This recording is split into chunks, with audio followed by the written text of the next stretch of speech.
So Nancy Pelosi considers herself a progressive. Now that is hilarious, right? Now recently she had an interview with 60 Minutes, and in it she dismissed the left wing of the party, progressives in the party, while also claiming to be a progressive in the party. Look, I'll let you guys take a look for yourselves. You are contending with a group in Congress. Over here on the left flank are these self-described socialists. On the right, these moderates. And you yourself said that you're the only one who can unify everybody. And the question is, can you? By and large, whatever orientation they came to Congress with, they know that we have to hold the center, that we have to go down the mainstream. They know that? They do. But it doesn't look like that. It looks as if it's fractured. You have these wings, AOC and her group on one side. That's like 5 people. No, it's the progressive group. It's more than 5. I'm a progressive, yeah. Oh my God. So, what about the people that are left to you? Oh, it's only like 5 people. No, I love Leslie Stahl. She's like, no, it's not. No, they're progressives. What are you talking about? I'm a progressive. No, you're not progressive.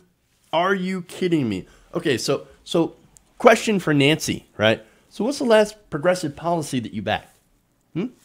Was it Medicare for all? Well, I've got your answer on Medicare for all.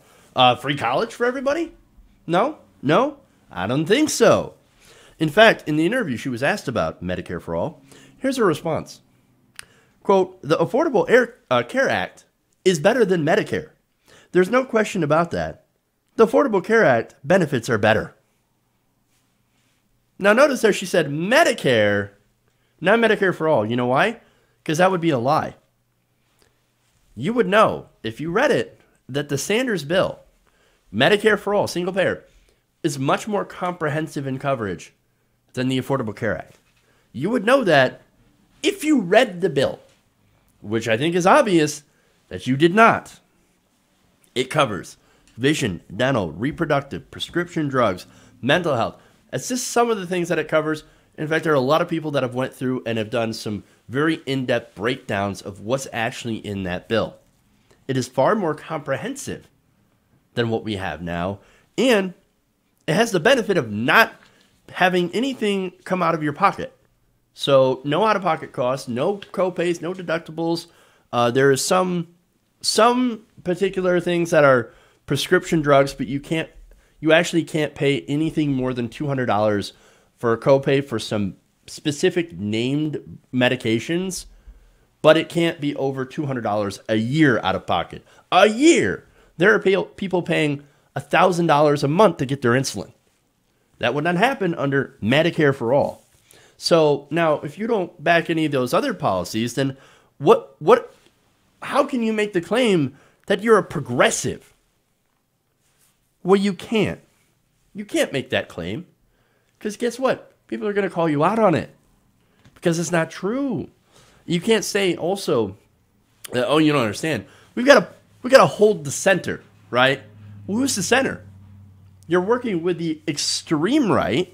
They're massively to the right. And you're basically dissing on the people who should actually be considered the center. Because you know what? They're with the majority of the country. You can't call yourself progressive. No. Pelosi protects people like Joe Manchin, right? Joe Manchin votes overwhelmingly with Donald Trump.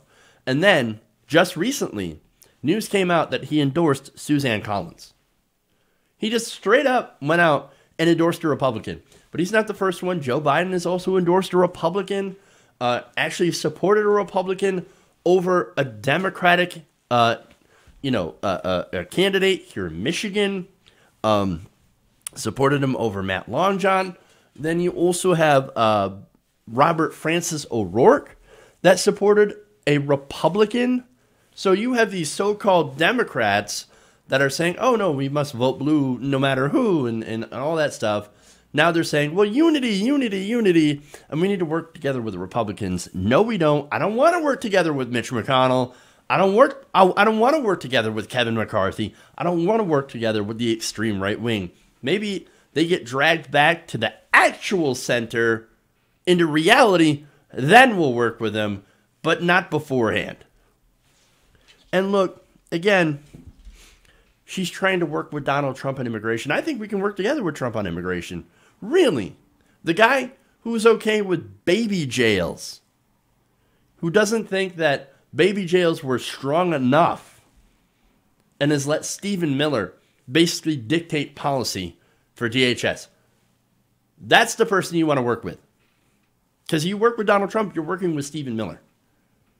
And who's got all these horrific ideas when it comes to immigration. You want to work with him. How terrible are these establishment Democrats? And look, here's the thing, right? Again, she considers herself a moderate, right? No, in reality, Nancy Pelosi is right wing. And just look at the minimization of the new women of color that have come in. Women like Rashida Tlaib, Ilhan Omar, Alexandria Ocasio-Cortez. She won't even stand up for Ilhan Omar. Really, against Donald Trump. Not that much anyway. Again, she's literally getting death threats.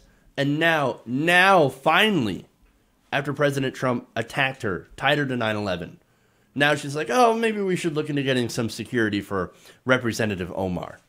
Oh, now you're looking into it. Not when she was getting attacked before massively by the right wing, which, by the way, you helped spur on by not protecting her and actually also accusing her of being anti-Semitic. Ridiculous. Again, these establishment Democrats are terrible. And look, Waleed Shahid, who's communication director for Justice Democrats, by the way, had a response to this. Let me read that for you. He said, quote, "That's quite a way to welcome a new generation of mostly progressive women of color entering the Democratic Party who are activating young people, people of color, and working class voters of all backgrounds."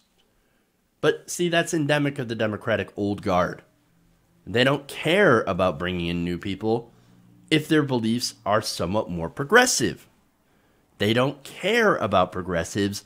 They despise progressives. They're not interested in those voters unless, of course, they can shame and bully into voting for centrist, neoliberal establishment candidates. She is interested in keeping her power, the status quo. And again, that keeps her in power, in privilege, and it keeps her rich, most importantly. And that's why she's disconnected with regular people and doesn't understand why people like AOC and Tlaib and the others have gotten so much attention. She despises them for not waiting their turn. Well, they shouldn't have to wait their turn. You know why? Because they represent us. They represent the people. And if you're going to tell the people that they need to wait their turn, it's not going to get a good result. Hey guys, hopefully you enjoyed that free video. Now I'm going to have to ask you a favor. Between the demonetization and the YouTube algorithm messing around with view counts, etc., we're having a hard time adjusting to the new YouTube reality, which is where you guys come in. See, we have a Patreon, patreon.com/TYTNation, set up to help us rely on you guys, the viewers, instead of big corporate ads. Look, you know the show. You know how I'm not in favor of big corporations anyway.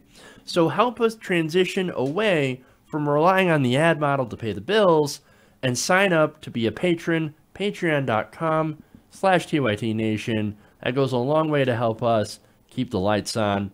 And you guys will know that you're supporting independent progressive media.